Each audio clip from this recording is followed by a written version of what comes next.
नमस्ते। वंदे मातरम आप सभी को। कुछ दिन पहले हमें एक प्रश्न आया। एक भाई हैं जो हमसे जुड़े हुए हैं स्वस्थ समृद्ध परिवार और स्वस्थ समृद्ध वैदिक भारत अभियान से। हमारे व्हाट्सएप ग्रुप में दशरथ पाटीदार जी अ, रतलाम से हैं, वो हमसे जुड़े हुए हैं। तो उनका प्रश्न आया कि एक बालक है जो कि साइकिल चलाने के दौरान वो साइकिल से गिर जाता है और गिरने के कारण से उस बालक के हाथ में चोट लग जाती है। और चोट लगने के कारण से हाथ में सूजन और दर्द है और हाथों में थोड़ा सा नीलापन भी है। तो उन्होंने हमें फ़ोटो साझा किया और उस समय मैंने आज से लगभग 15-20 दिन पहले मैंने उन्हें देखा था उस फोटो को। तो कुछ दिनों तक उपचार चला था और लगभग 5 दिन के लिए मैंने उपचार बताया था कि आप इसे 5 दिन करें। और लेकिन उन्होंने 3 दिन ही किया था और ये समस्या पूरी तरह से उनकी ठीक हो गई। उस बालक के हाथ में जो दर्द था, जो सूजन था, जो नीलापन था, वो सारी समस्याएं ठीक हो गई। तो मैं आपको आगे उसका प्रमाण भी दूंगा, फोटो भी दिखाऊंगा प्रॉब्लम्स की और समाधान होने के बाद की भी। तो मतलब कुछ दिन पहले का था ये अनुभव, हमारे पास अभी था। तो उनसे मैंने दोबारा बात किया तो बोले बच्चे अभी ठीक है। तो वो अनुभव मैं आज आप सभी के बीच में साझा करूंगा। तो इस ज्ञान को मेरे द्वारा जो बताया जा रहा है, छोटी सी ज्ञान, ऋषियों का ज्ञान, गुरुओं का ज्ञान जो मुझे मिला, वो मैं आज आपको बता रहा हूँ। तो इस ज्ञान को औरों में बांटिएगा बांटिएगा। और अगर यदि कभी किसी को ये समस्या होती है तो ज़रूर इसका प्रयोग कर सकते हैं। आवश्यकता अनुसार ज़रूर लाभ दिखता है। तो जब बालक को समस्या हुई तो मैंने उनको उपचार में क्या बताया था वो मैं बताता हूँ। जब उनको सूजन, दर्द हाथ में हो चुका था और जो कि थोड़ा कालापन मतलब नीलापन भी था उसमें, तो उसको जो उपचार मैंने बताया उसमें धनिया धनिया लेना था साबुत, मतलब सूखा धनिया, ठीक है। और हल्दी, साबुत हल्दी, पाउडर किसी चीज़ का इस्तेमाल नहीं करना है। तो उसमें धनिया लिया साबुत और हल्दी लिया साबुत, दोनों को पीसना है। दोनों को पीस के चटनी बनाना है। चटनी बना के उसमें सरसों तेल मिलाना है, ठीक है।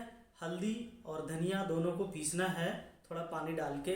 फिर पीस करके उसमें सरसों तेल अच्छे से मिलाना है। मिला करके उसको अच्छे से गर्म करना है। जब बढ़िया से गर्म हो जाए तो उसके बाद जहाँ पे दर्द और सूजन है वहाँ पे लगाना है। जैसे मान लिया बच्चे को हाथ पे सूजन आया था और दर्द था तो वहाँ पे उन्होंने लगाया, लगा करके वहाँ पे रुई से पट्टी किया, लगा के रुई से पट्टी किया। रुई नहीं तो कपड़े से भी पट्टी कर, मतलब थोड़ी गर्म पट्टी करना है ताकि गर्माइश पड़े पट्टी करने से, ठीक है।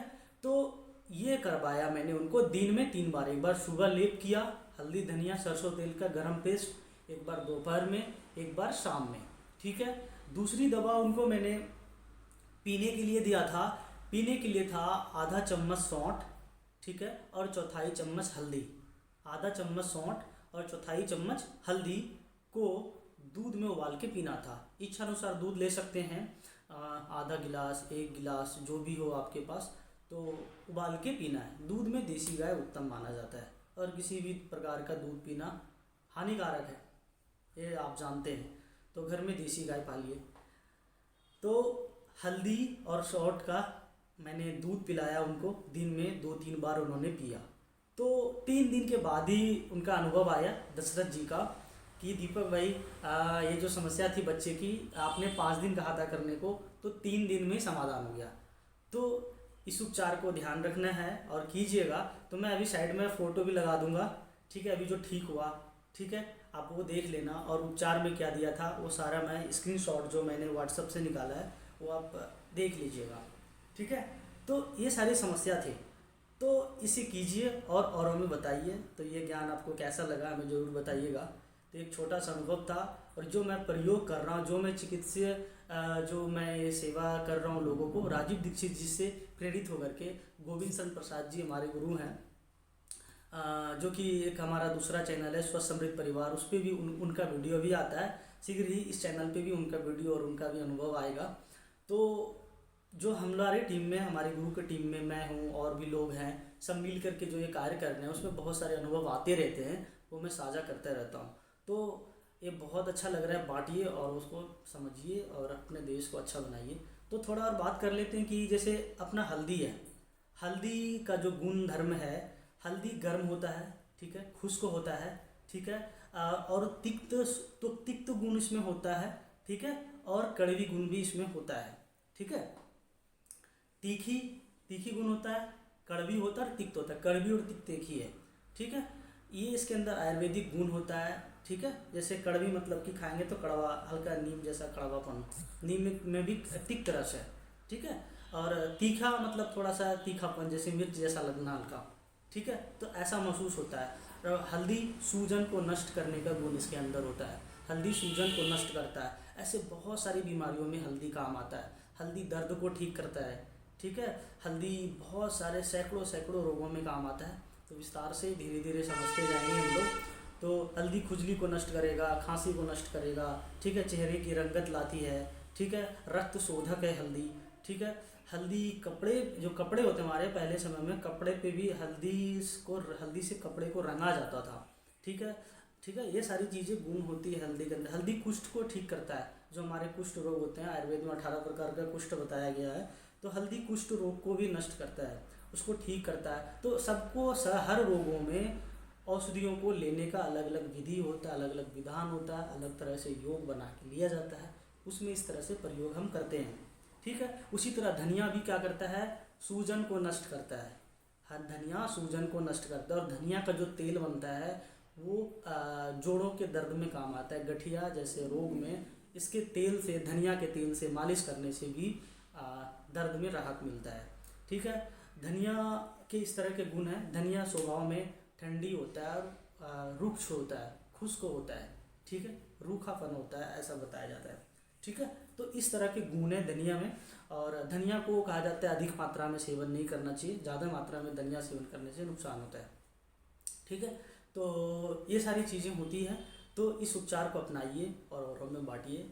और जीवन में राजीव दीक्षित जी द्वारा जो ज्ञान है, आज इस देश में उनके जो वीडियो हैं यूट्यूब पे हैं, जो कि बहुत सारे अच्छे राष्ट्रभक्त जो भाई राजीव भाई के विचार को फैलाने में लगे हुए हैं, उनके बहुत सारे लोग राजीव भाई की विचारधारा पे काम कर रहे हैं, ठीक है। डॉक्टर विश्वराय चौधरी जी हैं, हमारे गुरु गोविंद शरण प्रसाद जी हैं, और भी भाई हैं जो कि राजीव दीक्षित जी की विचारधारा पे काम कर रहे हैं, डॉक्टर तरुण कोठारी जी हैं, ठीक है। ऐसे डॉक्टर बलारा जी हैं, देवेंद्र बलारा जी हैं, ठीक है। एडवोकेट नीलेश ओझा जी हैं, एडवोकेट साहिल गोयल जी हैं। ऐसे बहुत सारे लोग हैं जो इस देश में देश की व्यवस्था परिवर्तन के लिए, देश में एक अच्छे सिस्टम्स को लाने के लिए काम कर रहे हैं, ठीक है। और वेदों पे आचार्य अग्निव्रत नैष्ठिक जी जो वेद पे सबसे महान कार्य कर रहे हैं। जो सबसे बड़ा ज्ञान है मनुष्य का, वेद है, उस पर कोई काम नहीं कर रहा है। और आज वेद पे एक, जो मैं कह सकता हूँ कि जो वेद के सबसे बड़े आज ज्ञाता वर्तमान समय में, वेद के सबसे बड़े वैज्ञानिक ऋषि तुल्य व्यक्तित्व आचार्य अग्निव्रत नैष्ठिक जी हैं।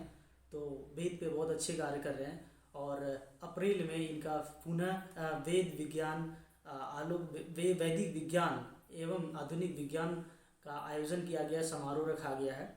और उन्होंने राजस्थान में एक जगह पे उन्होंने वैदिक विज्ञान के लिए, वैदिक फिजिक्स पे रिसर्च करने के लिए, रिसर्च सेंटर को खोलने के लिए उन्होंने भूमि भी लिया, लगभग कितनी 30 बीघे ऐसा मैंने भी सुना। तो इस पे अब वैदिक विज्ञान पे रिसर्च होगी, आधुनिक विज्ञान में कहाँ कमियाँ उस पर रिसर्च होगी, और भारतीय जो ज्ञान विज्ञान उस पर रिसर्च होगी, और भारत को पुनः गौरवशाली और स्वस्थ, समृद्ध और वैदिक बनाया जाएगा। तो ऐसे लोगों से जुड़िए और ऐसे लोगों को सुनिए, तो बहुत अच्छे अपना ज्ञान बढ़ाइए और देश के लिए कुछ न कुछ कीजिए। और जो हमारे राजीव दीक्षित जी हैं, ऐसे महान क्रांतिकारी, बहुत सारे क्रांतिकारी हैं, उनके विचार क्या हैं सुनिए। वर्तमान समय में राजीव दीक्षित जी को जरूर सुनिए, उनके विचार को, आचार्य अग्निव्रत जी को जरूर सुनिए, ठीक है। ऐसे बहुत सारे लोग हैं, सबको सुनिए और आगे बढ़िए। आप सभी को नमस्ते, वंदे मातरम।